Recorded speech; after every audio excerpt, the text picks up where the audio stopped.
Okay, looks like we're live. Welcome to Dive into World Building, where we are all coping with our various situations. Whee! But I am wearing spring flower hunting, so that must make my life better. And let's see, today our topic is world building international relations, or multi-nation world building, or whatever you want to call it.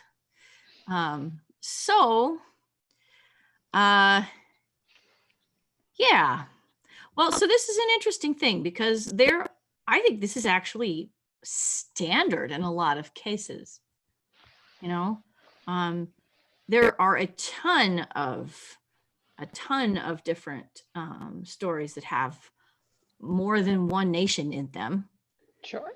And, you know, I think the main pitfall that I typically see when you're talking about different planets or different nations is oversimplification.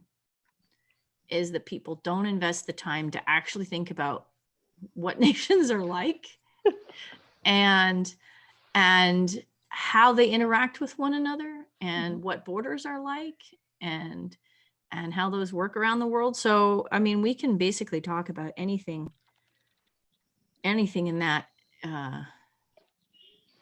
arena.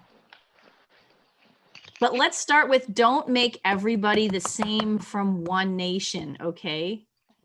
That's as annoying as the one biome planet. Oh my goodness, the one biome planet. Like, let's not even go there. But it's just as bad. There's a Dune movie coming out. Speaking of yes, but that's a legitimately a one biome planet for good reasons. Yeah. But even then, there's different kinds of deserts in the book. We'll see how the movie actually handles that. But that's months from now. But Dune is a good example. Well, I mean, we only get to see them from the point of views of the various houses, but Dune is a good example of lots of different nations, or at least subunits within an empire interacting in rather not nice ways. Right. They're definitely interacting in not nice ways. There are but these are not the kind of nations that you have. I mean, okay, yes.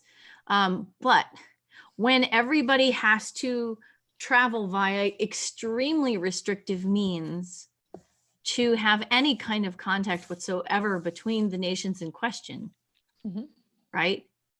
It's a very, very different kind of proposition from, here we are on some land and there's this border, right? So yes, there's definitely some room for that. And the baseline, I think, for that is that if you have different planets, you want to make sure that you've taken your time and thought about what's on the planets and who's on the planets. And it's not going to be one political group.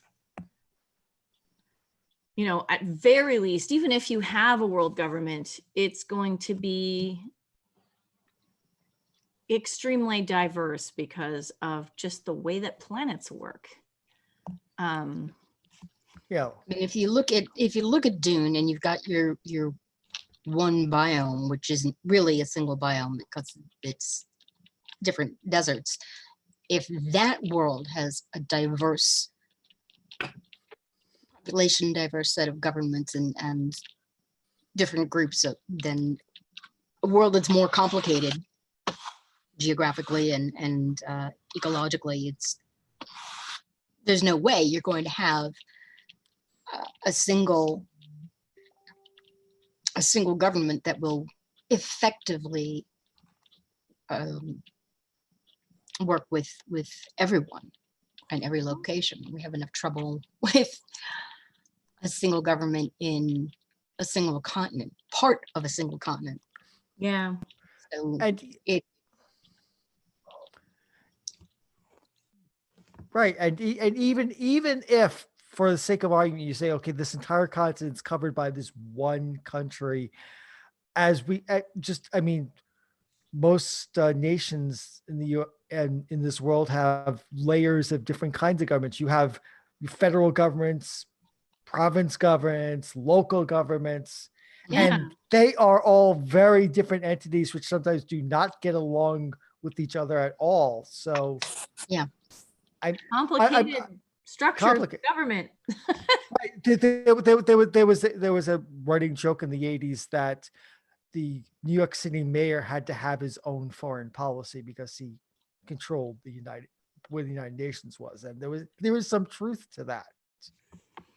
There was often lots of conflict between the mayor of New York and ambassadors from various UNs, especially when it comes to things like parking and Yeah, I remember that. following laws. Yes, so that's So yeah, so I think in fact that that's actually a really good thing to bring up, because here you have this weird situation where you've got representatives of foreign nations who are supposed to be treated in a particularly distinct way by the nation while they're visiting it, right, as diplomats.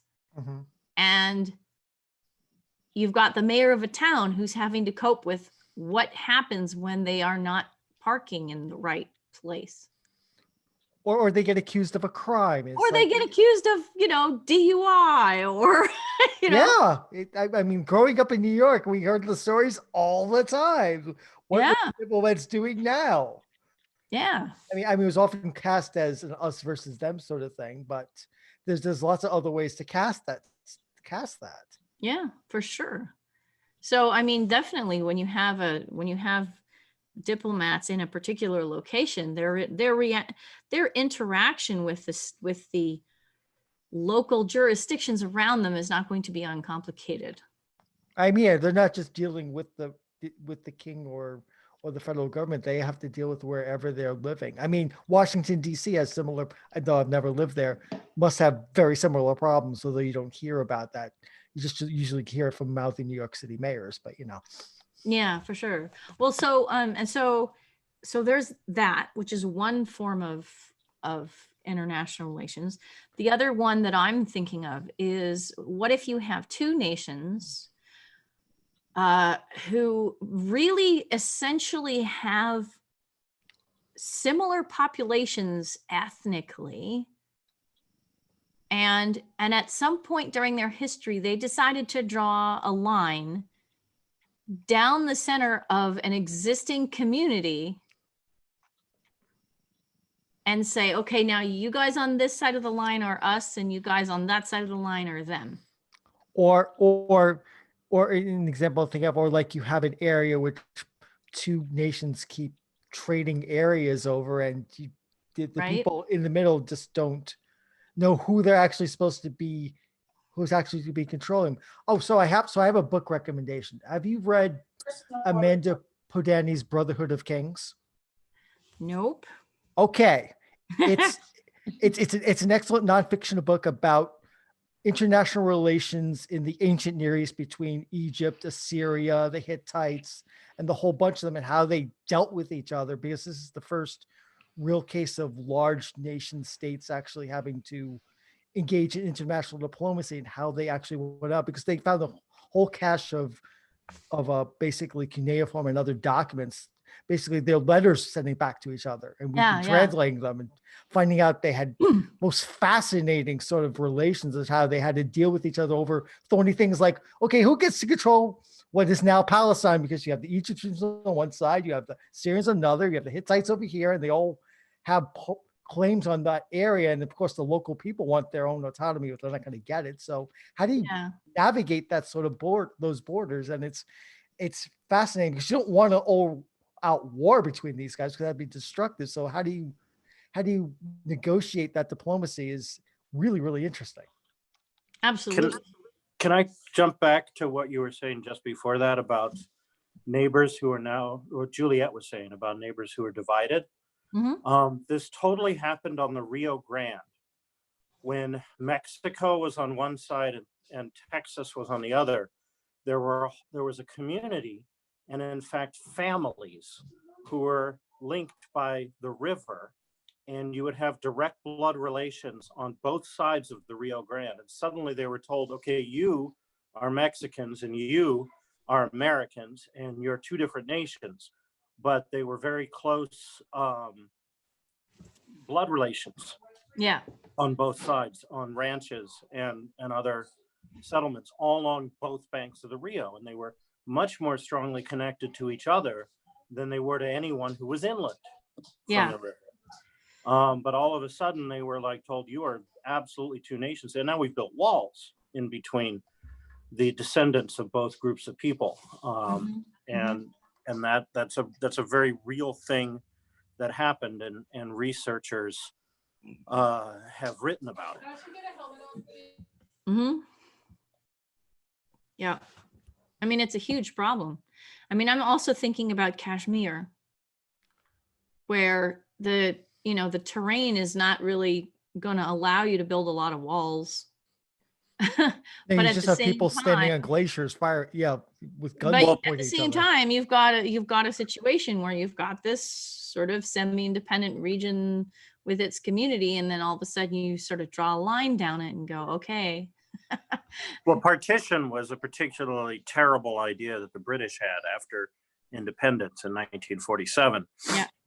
And you had these mass migrations of Muslims and Hindus into and out of what was then East and West Pakistan. Yeah. Right. And then as soon as and they created this made up nation of Pakistan that was not contiguous. And of course, there was a shooting war between East and West Pakistan, which is how Bangladesh became an independent nation, but it was dividing the communities in half. Yeah. And, Israel and Jordan were created from the same protectorate, which was the result of the Ottomans siding with the Germans in World War I and the Ottoman Empire getting broken up. Yeah. And, I mean, it was a recipe for continuing tension, which is what we have seen. And again, it's the British who were. Well, but I mean, I think that colonists are a big problem, and because they're, in my experience, they don't really have a lot of respect for what kinds of borders and or relations previously exist in the areas they're colonizing. More than that, even worse, they deliberately draw the lines in the middle of tribal lines and other, to try to break people up. To try and break people up, Yeah. specifically as a tool to colonization. Mm-hmm. And you can see that all over Africa, right?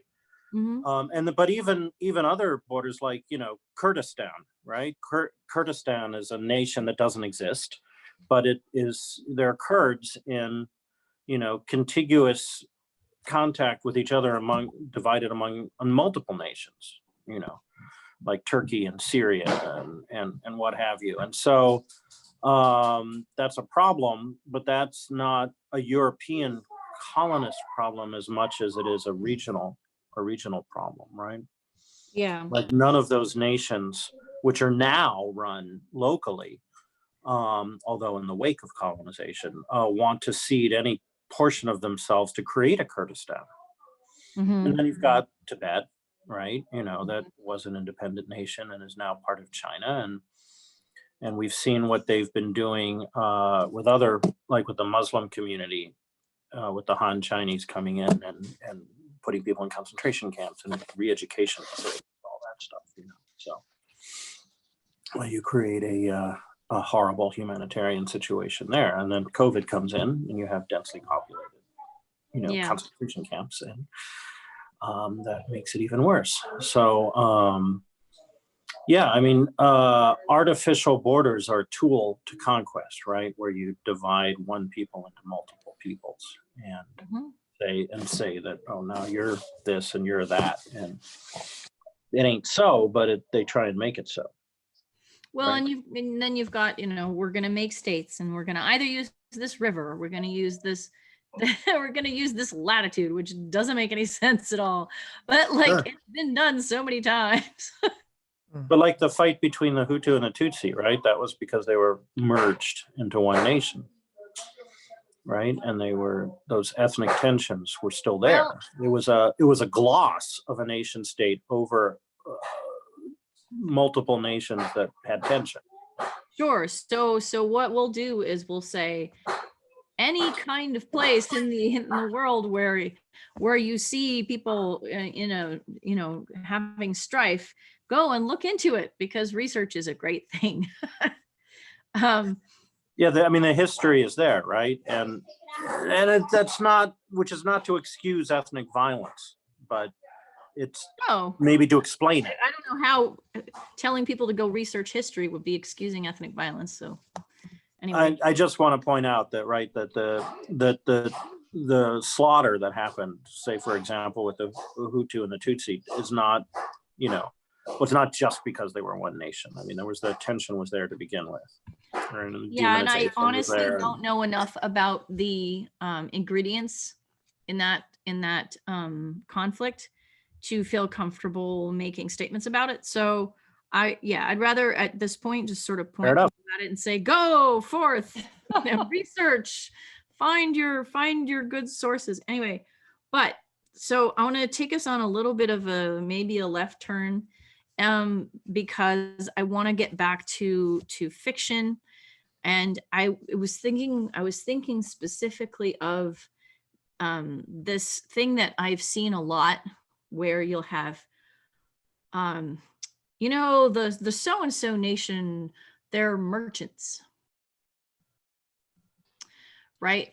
Mhm. And Klingons are all warriors, right? Klingons are all warriors. I think there are insights there that are not being picked up. It's sort of like we're seeing a little piece, but we're leaving a lot of the possible world building on the table, right? So why is it that the so-and-so nation are merchants? Well, because merchants are the only members of that group we've ever met. Sure. Right? So like, Sure. we've got this nation that we've heard of, but it's a couple of nations away from us, and we don't share any borders. And the only people who are coming from there are people who are deliberately traveling here to buy things. So we think of those people as the merchant people, when if you went there, you would probably find that, yeah, there are other things going on in that land that you know nothing about. So it's actually not necessarily a problem to have a group of people going, oh yeah, the so-and-sos, they're merchants, right? But if you're going to be thinking in a realistic way, dare I say it, it's helpful to go, okay, why are these people thought of as merchants? What are the conditions bringing them to be merchants in this area? Yeah, what's the geopolitical reasons why? I mean, like thinking of great merchant cultures in history, the Italian city-states, the Dutch during their golden age and so forth. Well, why were they merchants, and what does that what were able to do with that? I mean, there were circumstances and factors that led them to become merchant states. It's not like they just all decide like, okay, let's go trading for a living. That's not how that works. Well, I mean, so I'm thinking of the trade of salt and gold across the Sahara Desert. Yeah, from Mali up to the coast. Yeah, which is a really awesome sort of historical example to go take a look at. Right, you know the story of Mansa Musa and Mecca, right? Yeah. And then how he crashed the economy. He crashed the economy of Egypt because he brought so much gold with him, because there's just so much gold in Mali. He just was giving it away. He inadvertently destroyed an economy with his generosity. It's just like mind blowing, because he was so rich, and it's like he was pious and wanted to give away golds and pay for things like. Yeah, asteroids have that potential. If we can actually go in and mine them, any given asteroid has enough rare minerals that it could, tank the Earth's economy. The entire market of rare minerals. That'd be great. But you can do that. But then what infrastructure do you need to actually go and mine it and distribute it in order to tank the economy? A lot, and it's harder than people think, because a lot of asteroids are rock piles held together loosely by gravity, and if you try to mine it, you explode it. So you have to maybe net it, or there's a lot of logistics, and there are companies that are their business plan is to try and figure that But I think we're a ways off. I think we're several Yeah, decades. I think we're sort of starting to stray away from. Yeah, Yeah. Oh, I don't know. I can pull it back. Wait, I can pull it back. And then nations have to figure out how the nations work in outer space, given the Outer Space Treaty of the 1960s, and who owns mineral rights to an asteroid, and what nation can tax the profits from those mineral rights. So Yeah. then you have the extension of Earth borders into outer space. And so, haha, we have brought it back around. There you go. Excellent flex. That was good. That was good. The trick Well, too becomes Thank the you. I am a shorthand. professional science fiction writer. The trick also becomes the shorthand of how you bring these things into the story. You know, it's important that you as the author have a certain level of granularity on your different nations and your different cultures and how they interact. Mhm. But you know, that's not all going to make it into the book, right? That's you know, that's your reference material to work from. So there's a certain amount of work that has to be done, and it can be deliberate work on these shorthands, right? On skipping the, oh, they're all merchants idea. And as an author, working towards finding a way to sort of give a, maybe not necessarily a rounded vision of other nations, because it's going to depend on your main character's point of view, but finding ways to reflect the, you know, the color and the depth and the diversity of those different nations through the limited viewpoint of the character, and honestly the limited number of words you have on the page. I mean, if you've ever dug into, you know, even the Silmarillion and all of the other material that Tolkien generated over time, I mean, that's a lot of work to read through that. Most people who've read The Hobbit could not care less about, you know, the singing at the start of the universe and everything else that goes into it. So, yeah. Well, I mean, so that's the old iceberg of world building thing, which is always definitely how much do you want to put in for any given thing. Sure. and how much I- you, the author, needs to know versus how much is on the page. Yeah. Right. Well, I like to think of it in terms of buildings and scaffolding. I've seen other people use that metaphor. I mean, I came up with it all by myself, but then I saw other people came up with it all by themselves. So anyway, but the idea is the story is the building, and whatever scaffolding you need to create in order to build the building, at the end of the day, you disassemble and you have the building. You don't leave the scaffolding in place. And But some you can buildings reuse require that more or scaffolding. less. You can reuse that scaffolding again and Oh, again. sure, too. right. Yeah, you put it in the warehouse, man. Well, I mean, so I have been known to say that world building for a short story is a little bit like being in a house. You don't ever have to leave the house because you're in a short story, right? If you were in a novel, you might need to leave the house.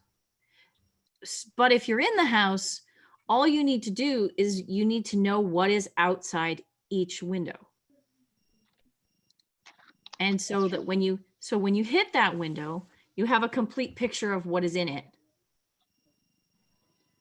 And then you Well, can, scaffolding is because you're outside. just mostly moving inside the house. You just need to have a few nice views to suggest that this house is not sitting in some kind of, Empty white space. into the blackness of space or into an empty white space, right?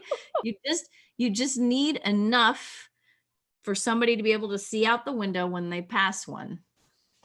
Yeah, well, it could also be, Mr. Rogers' house or Edith and Archie Bunker's house, right? So like out the window is a fake landscape that you, the author, have alluded to. But as long as it fools the viewer then, or reader.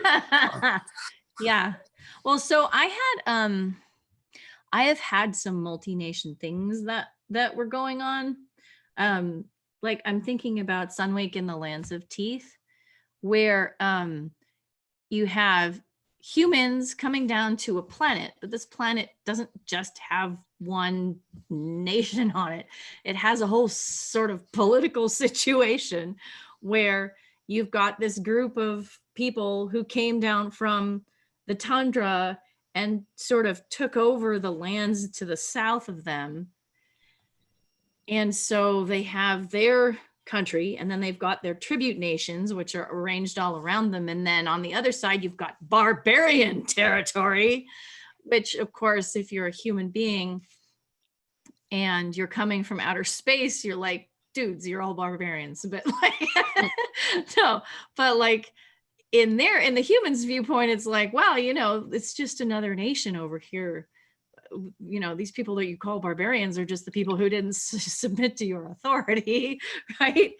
So it is actually easier. I think it's worth nodding to the question of internal versus external points of view, because understanding a geopolitical situation is a lot easier when you're like, oh yes, I am standing on the outside of this situation and I can understand it because you know, I'm the human from another planet and I can see that there are these groups and allow me to explain them to you. Right? External points of view have that nice quality that allow you to sort of take, well, they allow you to teach a bit, you know, be a bit more explicit about what you're saying and about your explanations, because somebody's like, oh, I don't understand. And then they're like, well, let me tell you how it works. And it's not just, as you know, Bob, right? Yes. Yeah. But when you have only internal points of view, then it's actually a very different kind of proposition. Yeah, the Werner Vinge novels in the Zones of Thought series are really good for both of those points of view. Like A Fire Upon the Deep, there's a planet of like dog-like aliens that are pack intelligences, and they have different nations, and the nations follow different philosophies. There's the Flenser philosophy and the Woodcarver philosophy. You have humans landing there and just in the middle of all this. But you have alien points of view too. And the same thing in Deepness in the Sky, where you have alien spiders and they're in a Cold War situation. And the humans who are from two different human civilizations wind up fighting and landing. And after their struggle, one human society wins temporarily, at least. And then there are the two big nation states of spiders that they have to contend with, and both geopolitical entities, both species have multiple geopolitical entities, and the contention has to happen. Yep, Adrian Tchaikovsky's Children of Time does a similar thing with the Portids on his planet. There's lots of different polities of species and and within the spiders themselves as they rise to encompass the globe. Yep. With the quasi-human alien AI above it all, trying to figure it all out. Yep. It's, you know, honestly, it's so helpful to have external points of view. Yep. What was I thinking when I started writing my novel? Oh dear. But anyway. But in order to have external points of view, you have to have a way for somebody to come in from the outside. Exactly. And if your story is not about someone coming in from the outside, or if it's about a place that doesn't have an outside contact with an outside, then you're stuck. Yeah. Underground cities are kind of self-contained, Juliet. I know. What was I doing? Unless you want to give us the Wisp point of view. Oh my goodness, it's true. It's true. Yeah. But anyway. But that's the other thing, is if you have, it doesn't have to be outside of your world completely, because if you have your diverse society with your different groups within your world, then they're outsiders to each other. They're as long as there are border conditions, then you have an not necessarily an outside point of view, but an other point of view. Yeah, absolutely. And that's exactly what I rely on is, you know, part of what makes Maze's power work is the fact that there are three different points of view, and that they don't agree with each other, and that they don't think the same way. So, you know, you have casts, and so it's kind of like the cast, analogous, so the casts basically right? are, and so that's actually something that I think is worth mentioning here, which is that just because you have one nation doesn't mean that that nation is going to be one type of people. And in Sunwake in the Lands of Teeth, you know, the land of the Aurel is two different types of people. You've got the heavy furred, you know, cold dominators, and you've got the almost no fur lowlanders, and those are two different types of people who have been sort of subsumed into the same nation. But yeah, I mean, you have like England after William the Conqueror, right? You have the Normans and the Saxons. They're one country, but they're two nations, right? And one is in charge of the other. And they have their own language and their own customs and their own, well, I mean, so let's power. Yeah, absolutely. And like, for example, if you look at the relationships, history is such a rich treasure trove. Let's just say that, to going out of the gate. If you look back at the way that China and Japan interacted over the course of their history, that is actually a really fascinating relationship. Because it's gone back and forth in so many different ways. And there was a period back in the Heian period where Chinese was the court language of Japan. And, you know, men wrote in Chinese because that was the erudite thing to do. And I don't think it's, I mean, yeah, okay, that was happening inside Japan, but that's not something that I think is, I think it's very relevant to a multi-nation world building kind of perspective, because that's what you're looking at, is you're looking at the outside influence of another group of people who are coming in saying, hey, this particular, you know, written tradition is ours, and you totally want to adopt this. And then you see what happens after that. The Tale of Genji was written in Japanese, but most of the writing in Japanese at that time was actually being done by women. Because if you were a part of the government, and if you were, you know, writing as a highly literate and politically powerful human being, you would be writing in Chinese.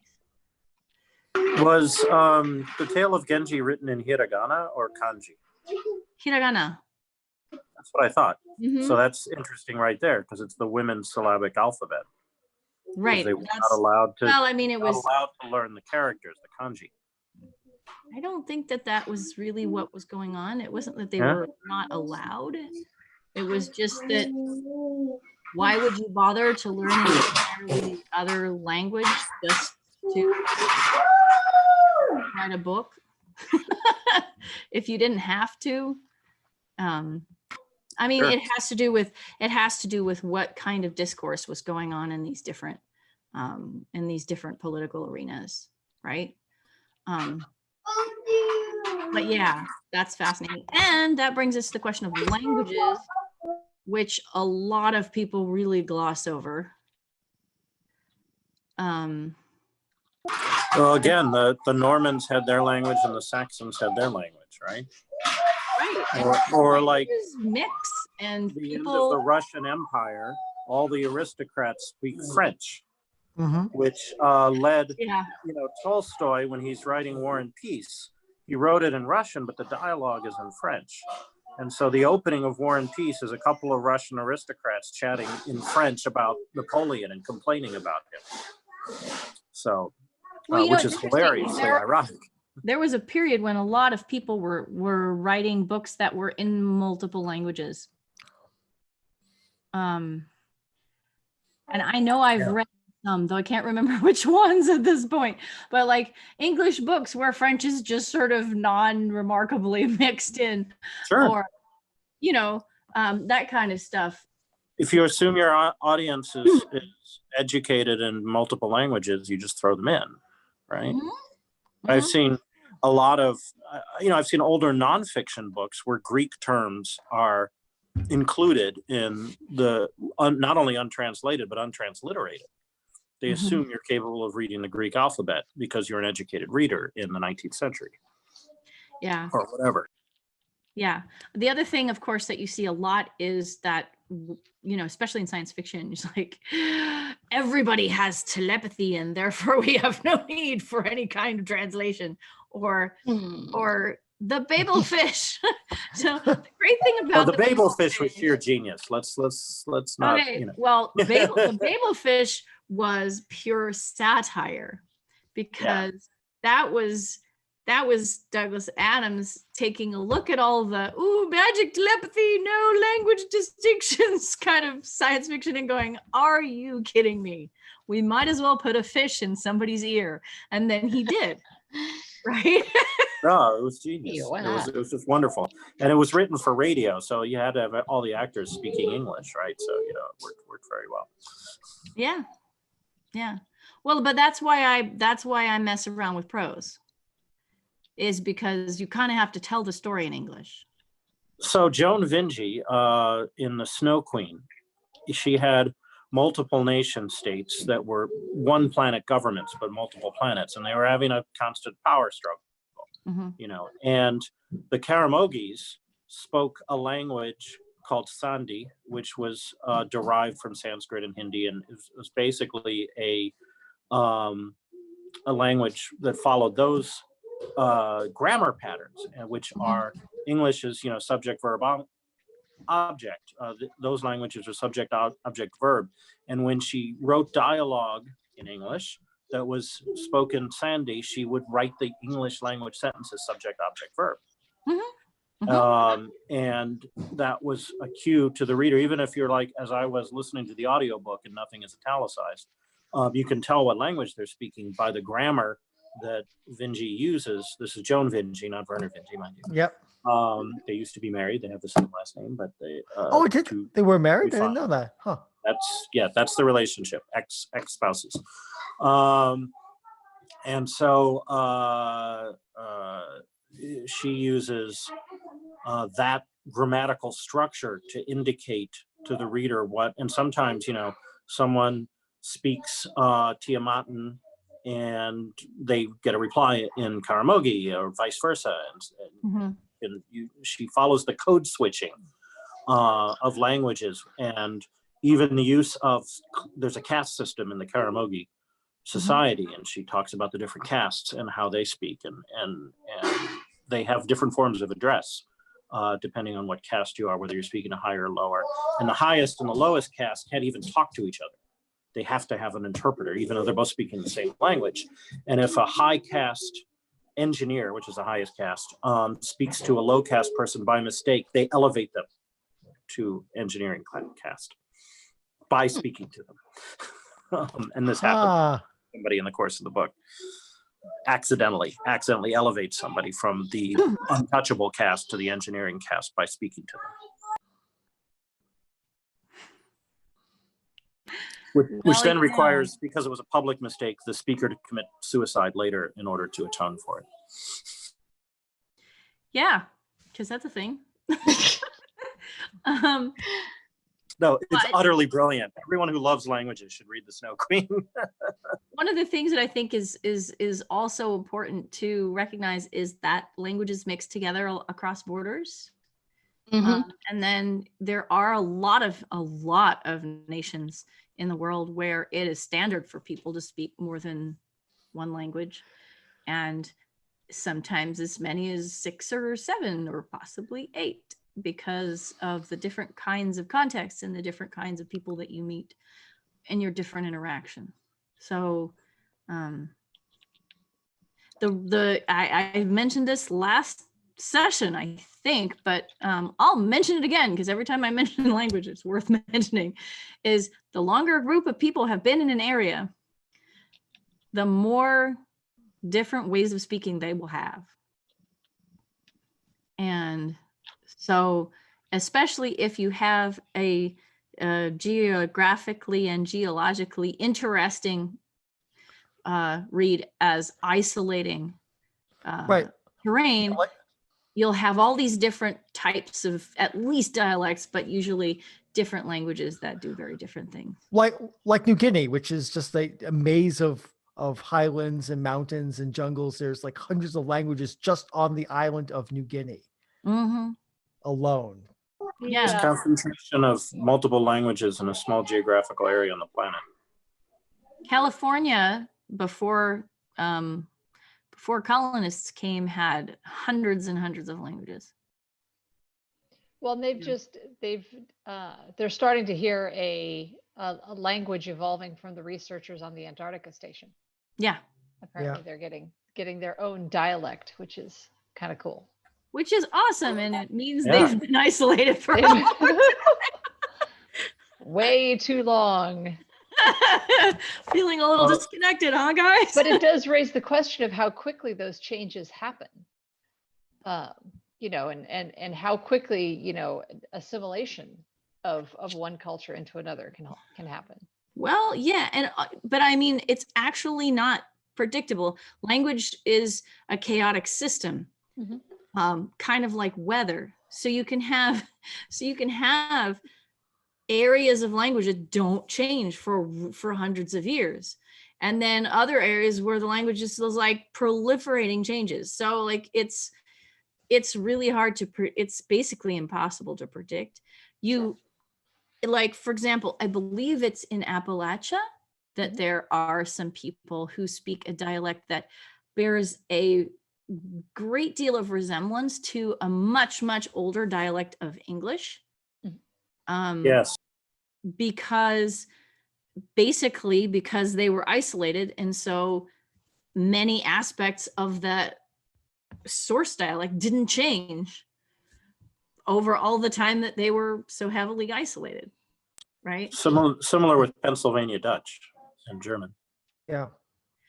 So I mean, sorry, I mean, we got off into languages, but I think this is actually a really big deal when you talk about But how they talk to a contemporary novel where learning the language is important is the Hugo nominated A Memory Called Empire by Arcady Martin, where you have a diplomat from a space station going into this, basically trying to learn the languages and the culture of this huge empire that she's been thrust into, and learning how to try to think in that language and how these people think in their language in order to be able to deal with them. And the prose drives to that. I wouldn't be surprised if Martin had read The Snow Queen at some point, in the way she thinks about how you have to think about how to present another language, which is all in English on the page, through the lens of somebody who doesn't have that as their native language, but yet has to deal with it on a daily basis, but is still thinking mostly in her own language, although she's trying to assimilate. And also trying not to, because she wants to be herself. I should point out that all three of the books I mentioned, Joan Vinge's The Snow Queen, Werner Vinge's Fire Upon the Deep and Deepest in the Sky, were Hugo-winning novels in their years, for a reason. They were outstanding on many levels. Yeah, I mean, getting back to nations, one of my favorite science fiction worlds is actually the planet Mongo in Flash Gordon, because unlike Star Wars, it has got a bunch of different nation states on it, and their geopolitical. What Flash Gordon's mission is to do politicking, and once he survives the initial, crash landing and Ming the Merciless and all that, his job is to build a coalition of nation states that are currently vassal states or at odds with Mingo City and Prince Mongo, and it's all about that. It's international politics. Yeah, think of Flash going as an international diplomat, but he totally is. Yeah, who regularly fights giant space monsters and things like that, but he also is like,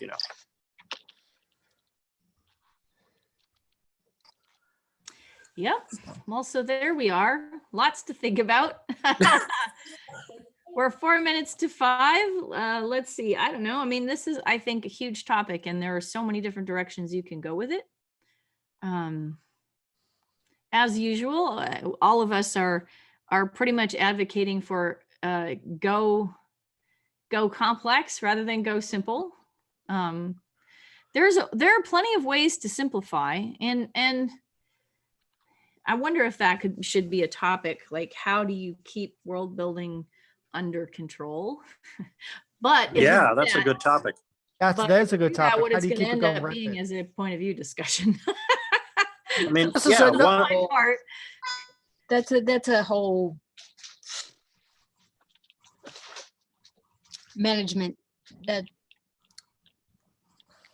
that's a whole hour, 2 hours, 3 therapy sessions. Yes, we are diving to world building. We are your therapy session to help you cope with science fiction and fantasy. we're the deep dive. Oh God. Okay. Yeah, I mean, seriously, how do you keep from, well, diving down rabbit holes and finding things that you have to fit in, or don't have to fit in, but Well, you have to okay. escape So we from the could search, also or talk about relevance. yeah. But we also alluded to point of view earlier, right? Like Yeah. where the author knows that it is an entire nation state, that it's not an entire nation state of merchants, but the point of view character doesn't, right? And maybe the point of view character visits the country and is surprised that it's not a whole nation of merchants. So and Right. the story there, Yeah. right? What? You're not all merchants?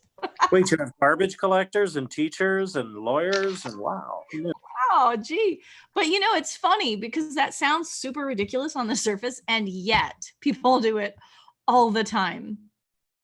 They totally assume that this group is not going to be there. Actually, here's a funny little tidbit. We get talking about world politics at the dinner table in my house, and every so often people will bring up Varan casts like, oh, that person obviously forgot about the Acrobity. We're having problems with garbage. We didn't think through what was going to happen. But yeah, there's a reason why the casts in Varan are what they are. Yeah, I can't tell you the number of times I've read, often unpublished, but sometimes published, fantasy novels with cities, and they're not surrounded by farms or any long distance way of getting food into the city. And like, how do you have a whole city without fields and farmers and a whole infrastructure to support it? Yeah, you definitely need food infrastructure. I say, preparing book 2. Yep. Well, all right. So what I'll do at this point is I'm going to say thank you to the folks who have been watching us on YouTube, and I'm going to take us offline. I don't know what we're doing next week. This is Quarantine Me, and we're going to figure it out as we go. Thank you all for being here.